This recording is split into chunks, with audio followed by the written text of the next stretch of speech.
happiness, to true bliss, to true fulfillment is to always be growing, always be changing, always be evolving, always chasing the ultimate version of ourselves. That process should be happening on an hourly and daily basis, and it is nature. You know, as I've said, your body has 37 trillion cells. Think about that. 37 trillion cells in your body. In fact, you have 810,000 cells every second that are replacing themselves in your body. Just get your head around that for a second. 810,000 cells every second are being replaced. So just while you've been listening to this, several million cells in your body have been replaced, meaning something's dying and a new replacement is happening in your body. You're growing and changing all the time. Even though we don't feel it physically in our body, we are growing constantly and replacing ourselves on a regular basis. My belief is that that same thing should be happening in all the other areas of our life, not just on a cellular level, but on every level in our life. Just think about that. What's going on without you thinking about it, without you being conscious about it, you are constantly replacing yourself physically all the time. Your digestive tract replaces itself every 4 days. Your lung tissue literally replaces itself every 8 days. And every year, 10% of your skeleton replaces itself on an annual basis. Your bones are replaced at a 10% rate every single year. Every part of your body is replacing itself all the time. And this needs to be happening in our minds as well. The more we begin to study how human beings replace themselves and grow, the more we understand the requirement to grow in our lives. The pathway to happiness is growth all the time. And a lot of the growth in our bodies is happening without us even being aware of it. But in order to grow the external part of our lives, in order to grow our identities, in order to grow our happiness and our confidence, we have to be aware of it, because it's something that we have to take control of every single day. And so today we're going to talk about growing in our life. So really what that means is every 10 years you're literally a completely different person. What I believe is that every year there ought to be a different version of you. When my son was very young, we were at a car wash when he was 6 years old. It was a defining moment of my life. You know, in your life, there's these moments I think you relate to that you just never forget. You just were never the same after. Sometimes they're just very simple experiences. But Max was 6 years old and we were at this car wash, and there was a man there, an older man, that I had seen there about every single Sunday when I would take little Max to this car wash. And when I say he was older, frankly, he was probably what my age is today. Come to think of it, he's about my age. But at that time, he seemed older to me, just like for many of you, I seem older. And but speaking of age, he was reading his newspaper, and I'd see him, and Max was running around. He said, "How old is your son?" And I said, "He's 6 years old." And he said, and it's true, if you're a parent, you've experienced this, or a grandparent, but he said, "Well, enjoy that 6-year-old, because when he turns 7, the 6-year-old is gone forever." And he said, "And enjoy the 7-year-old, because when he turns 8, that 7-year-old's gone forever." And I remember thinking how true that was. But reflexively, and I didn't mean to say it in a mean way to him, but I said, "Sir, when did that process stop for you? Like what age?" And he just stared back at me blankly. He kind of put the paper down, and he looked and was talking to himself. He goes, "I don't know." And I said, "Well, that should be something you should evaluate." And I remember watching him, and bless his heart, he was a very nice man. I remember thinking, I don't want that to be me. Because so many of us in our lives, even though our lung tissue is regenerating, every 8 days, our digestive tract every 4 days, we're producing all these new red blood cells every day, our entire skeleton's replaced every 10 years, we don't replace ourselves with the next best version all the time. And there becomes an age, for some of us it's 18 years old, where the 19-year-old's almost exactly like the 18-year-old version. Their life, their results, their wealth, their happiness, their faith, their fitness is exactly the same. For some of us, it's the 30-year-old's exactly like the 29-year-old. The 35-year-old's life looks so much like the 34-year-old's life. And this process of growth begins to slow down, and in some cases stops altogether, where we're not replacing ourselves every year. I'm obsessed with birth, but I'm also obsessed with death. I have this belief that someday when I die, I want the Lord to say, "Well done, good and faithful servant." But I also believe God's going to introduce me to the man I was born to be, the destiny version of me, the man I was capable of becoming. And he's going to say, "Ed, meet him. This is the man you were born to be. This is who I made you to be. This is the person with the experiences, the contribution, the memories, the feelings, the confidence, the emotions. This is who you could have been. This is the difference you could have made. This is what you could have done with your life." And when I meet him, my dream, heaven to me would be meeting him, and we're identical twins. Hell would be we'd meet each other, and we're complete strangers. Our lives were completely opposite directions. I didn't have the experiences, the moments, the memories, the differences I could have made. I didn't become the man I was capable of becoming. That's hell to me, is meeting the destiny version of me and being total strangers. And so the only way we get to that ultimate version of ourselves is by replacing ourselves and growing all the time. This has to become an addiction for you. It has to become an emergency. For too many of us, we'd like to grow. We'll look into it. Yeah, you're right about that. Yeah, I should get around to it. It's true. And every time you don't make it an emergency, it's not a crisis. You're not in a hurry. It's almost like, if I don't do this, I will die. You never get there. And the truth is, whether you know it or not, you are either growing or you are dying. And it may not feel like it all the time, just like you didn't know your skeleton, 10% of it replaced it last year. You don't know the last 4 days your whole digestive tract was replaced. But these processes happen. And so you are dying if you're not growing. We need to grow. You need to grow, and it needs to become an intention of yours. It needs to become an obsession of yours. You can't always acquire the things you want. You can't always just go get the car or the house or the relationship you want. But you are in control of acquiring the next version of you. And that requires being uncomfortable. That requires growth. Just like being in the gym. The only way your arms grow or your chest or your legs grow is by intentionally breaking it down and growing it back up again. This is true in our lives as well. You know, sometimes to grow, we may have to take a step or two backwards. It may get uncomfortable. You know, doing those last reps in the gym hurts. And I always remind myself, when it's hurting, I'm growing. If it's not hurting, I'm not growing. Well, we know that intuitively when it comes to physical muscles in our body. But it is also true of our identity, of our confidence, of our life. It ought to be hurting a little bit, at least, so that you know you're growing. Don't avoid the pain. Run towards it. And so how do we grow? You know, what are some of the decisions we need to make? Let me ask yourself a question. If I went into the gym and I never put myself in any uncomfortable situations in that gym, in other words, it never got uncomfortable lifting the weights, would I be growing? No. So evaluate this for a second. How many uncomfortable situations are you putting yourself in right now? I mean, evaluate the last week of your life. I'll even let you look back at the last month. How many really uncomfortable situations are you putting yourself in that challenged you, that grew you, that pushed you to get to that next level of being who you are? Are you under the illusion, and I love you as a friend, but I think sometimes you're under the illusion that you're going to get these external things you want without growing who you are. You could not be further from the truth. In fact, if you were to acquire those things without growing who you are, we understand the power of identity. You will eventually lose those things because they're not congruent with who you are as a person. So evaluate. Number one, the last week, the last month of your life, how many uncomfortable situations are you putting yourself in to intentionally grow? Putting yourself in spaces you're not completely prepared for, right? That you have some anxiety and fear about. Are you putting yourself in those situations that grow you? You know it's true with children. Why isn't it true with you? See, children are constantly in situations where they're learning new things they didn't know before. Every day in math class, every year in algebra, every year in Spanish, every year in English, they're in situations that challenge them, that make them uncomfortable, that grow them. And adults begin to avoid these circumstances and challenges, and they grow at a far slower pace. And so please put yourself in uncomfortable situations. Number two, what are you listening to? What are you reading? Thank God you're with me here today. This is growing you, right? Are you regularly listening to my podcast? Are you listening to my other audio trainings? Are you listening to the interviews I do on YouTube? Are you following on social media? Have you picked out a couple great books like my Max Out Your Life book? You can get this at maxoutbook.com. I'll buy the book for you. Just use the code MAXOUT. It's on me.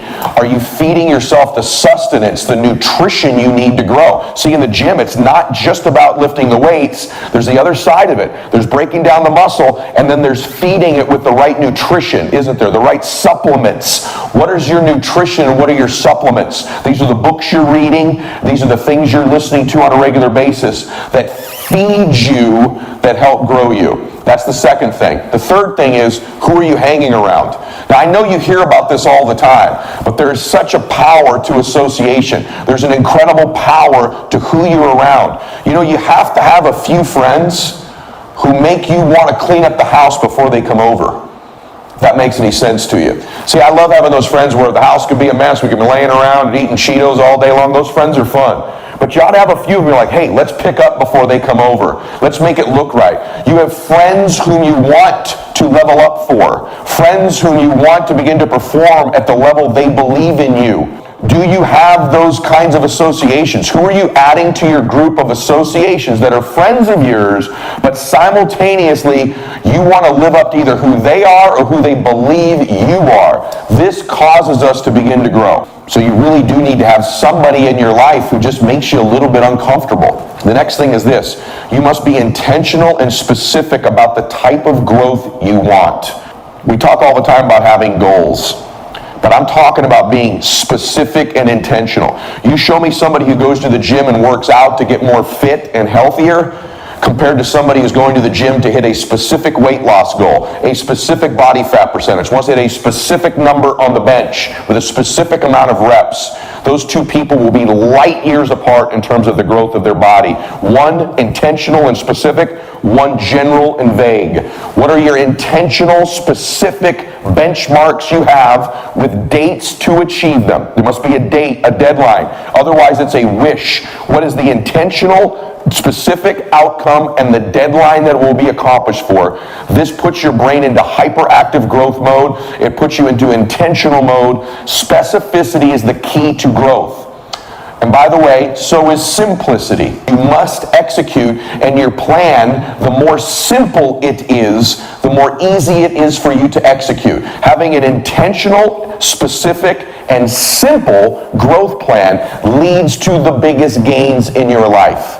The next piece is you need to create momentum. And this is the final thing that I want to talk about in life. See, if we've all been ill before, if you've ever had the hardship that I have a parent right now who's got cancer. And the last thing I want that cancer to get is momentum, or to spread, as you know. And we've all seen this in the negative sense in a disease where someone gets a disease and it spreads. You get ill and it progresses and it gets momentum.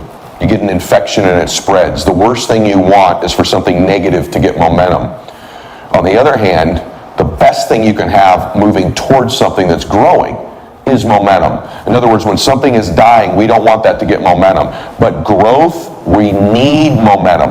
Momentum is the X factor nobody talks about in growth and in winning that I'm going to address last today. You have to create momentum. Momentum is what I call an invisible force that takes something good and makes it great. Takes something great and makes it extraordinary. Takes something extraordinary and makes it a max out level. Momentum is this force that you cannot calibrate. You can't see it. You can't pinpoint it. And let me say this to you. People's bodies get momentum moving towards fitness. Money can begin to compound with momentum. And lives get momentum. See, if you look at sports, every year someone wins the Major League Baseball World Series, or the Super Bowl, or the NHL Stanley Cup. And it is not always the best team that wins. Oftentimes in the playoffs, it's the team with the most momentum that can even beat a better team. A more equipped team is the team with momentum, because momentum is what allows the average to do something extraordinary. Momentum is a magnifier. It takes everything and magnifies it to its ultimate capacity. What I can tell you about my life the last 25 years is I'm a byproduct of growth, and I'm a byproduct of getting what I call life momentum. It made an average man like me begin to be able to produce extraordinary results. It can make a team. See, every year in the NHL, people that are hockey fans will tell you, show me the team of the hottest goaltender with the most momentum. I'm going to show you someone who's going to win the NHL Stanley Cup. In football, show me the team that's got the most momentum or is the healthiest at the end of the year, and I'll show you a team. The New England Patriots seem every year to play their best football in December and January. Every year in the beginning of the year, people write them off. It seems like, they've lost it, they're too old, they're not going to make it happen. But they always find themselves in the damn Super Bowl, don't they, about every other year, because they know how to generate momentum. In Major League Baseball, at the end of the year, It's not always the team who won the most games that wins the World Series. It's the hottest pitching staff. It's the team with the hottest bats. The last thing you want are the bats to go cold in the postseason, and you can lose it. Teams that lose momentum lose championships. This is true in every single sport. Momentum is the X factor. It's the magnifier. It's true in life as well. You must begin to generate life momentum. The way we generate life momentum is with small wins, and we'll begin to stack them. It's like a fire. You've got to get that fire started. You get that fire started. Once it starts, once it sparks, you have to feed it. If I let the fire dull, I've got to keep throwing kindling on there. I've got to keep throwing wood on the fire, throwing gasoline on the fire. I see too many people, they get the fire going, they think it's going to rage the rest of their lives, and they forget to keep fueling the flame. They forget to keep putting wood on the fire, gasoline on the fire to keep that momentum going. And so in your life, you get momentum by small wins. You're always trying to accomplish these big old things and hunt these elephants. Get some dadgum rabbits. Hunt some rabbits. Get some small wins. Small wins beget big wins. You start getting a little momentum. You start getting that first 5 pounds of weight loss at the gym. You get those first 2 or 3 accounts you didn't think you were going to get, or new hires in your business, right? You start getting that momentum and saving your first $1,000, your first $5,000. The truth of the matter is, going from $1 million in savings to $10 million is very difficult, but it's nowhere near as hard as going from 0 to 100 grand. That first 100 grand, that first 1,000, that first 2,000, that first 10,000 in savings is tough, man. But once you get some momentum in your life, you've all experienced it at some point. You got some life momentum. You got some momentum in a particular area. You're like, wow, I'm saying all the right things. Stuff just falling my way. There's a rhythm to life when you succeed. There's a rhythm to success. And when someone has momentum, they dance to the music and not the words. You've all been to the club before, haven't you? Where there's that dude out there dancing, and he's not dancing to the music, he's dancing to the words. You know exactly what I'm talking about. He may even have the right moves, but he's completely off rhythm. He seems like he's dancing to the words. That's how life is when you don't have momentum. You can be doing all the right things, making all the right moves, but it's just not clicking. Does it feel that way sometimes? It's like dancing to the words and not the music. It's hearing the lyrics and not the beat. And in life, the same is true. You got to dance to the beat. You got to dance to the rhythm. See, there's a rhythm to success. There's a pace. There's a cadence. There's a momentum to it. And this is generated by the small wins, and all of a sudden things start falling into place in such a way that it just feels easier. It's like pushing something uphill. You get to the rock to the top. It's so difficult. But then it just starts easy downhill. Now, the mistake people make is once it starts going downhill, they quit fueling the flame. They stop doing the things that got them the momentum in the first place. The thing I respect most about teams that win multiple championships, say like the Patriots, is they don't take their momentum for granted. See, you take someone like Steve Jobs or Mark Cuban or Kris Jenner or any successful entrepreneur you know, the mega successful ones, they got momentum and they sustained it over decades of time. I know a lot of entrepreneurs, a lot of people in fitness, a lot of people in their money space, they got a little momentum for a while, then they stopped doing the things that generated the momentum. They stopped growing and started dying with momentum. And eventually that dying will kill the momentum. But if you get the combination of momentum and addiction to growth where you're fueling that momentum, the flame gets bigger and bigger and bigger. This is the key to getting to that ultimate version of you. The combination of growth with momentum. And again, momentum is generated by small wins. You've got to do small wins in a short window of time. An extra account, an extra phone call, an extra meeting. You start to get some juice going. You know exactly what I'm talking about. And you get that addiction to growth. See, here's the mistake people make. They generate a little bit of momentum, but they're not addicted to the growth. They fall in love with the momentum, and the flame fuels out. Or they love getting growth, but they don't understand the calibration of momentum as its magnifier.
combination in life, in business, in sports, in fitness, in money, in relationships, in faith, in every area. The ultimate killer app is growth with momentum. I want to challenge you to be addicted to growth, putting yourself in uncomfortable situations, reading and feeding yourself the right nutrients, the power of your association, and then creating momentum with lots of small wins initially and making that a never-ending process. Because here's the truth. That lung tissue of yours is a never-ending process of regenerating yourself. Those new blood cells, red blood cells, happen every day. It's a never-ending process, isn't it? Your digestive tract, your skeleton is regenerating itself. Your cells all the time is a never-ending process with momentum. And that's true with growth too. Growth is not a one-year commitment, a one-month commitment, the 3-day commitment. It's a lifetime commitment to growth and a lifetime understanding of the secret invisible force of momentum. I want to challenge you sincerely. Harness momentum. You do that by being addicted to growth, and that combination of the two will produce results for you that are extraordinary. You will begin to catch dreams. See, dream catching has a momentum. See, people ask me all the time, did you envision your life to be this way with oceanfront homes, lakefront homes, jets, boats, savings? Are you kidding me? Absolutely not. I'm not that kind of a visionary. My first big dream was to save $50,000 and pay off my credit cards. I thought if I ever saved $100,000, I would be the richest man in the world. I remember thinking, if I get to $1 million, my God, I'll never work a day again in the rest of my life. Right? I didn't have that kind of that vision in my life. But what happens is, just like dreams, dream catching gets momentum. And all of a sudden you wake up when you're addicted to growth and you start getting some momentum on catching your dreams. You can wake up 20, 30 years later, and as I say it out loud to you, it's not even real to me, that I live oceanfront in Laguna Beach.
I've got private jets. I've been able to take care of my family.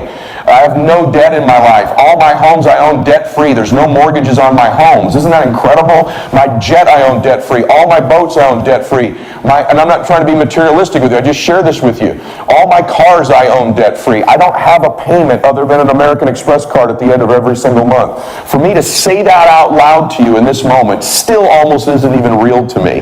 And I know it's real because I've seen it happen, but I also know I'm just an average guy who got addicted to growth, got momentum in his life, and every area got momentum, from my businesses to my wealth to my dreams. And you'll begin to catch dreams 3 years, 5 years, 10 years, 20 years from now that you can't even comprehend or envision right now, because your dream catching and your vision will also get momentum. I promise you there's a magnifier that'll take place in your life if you harness these factors. I want to challenge you, get addicted to your growth, understand and be cognizant of generating momentum, and those two to be a never-ending lifelong process will change your life. I want to remind you, I know today helped you.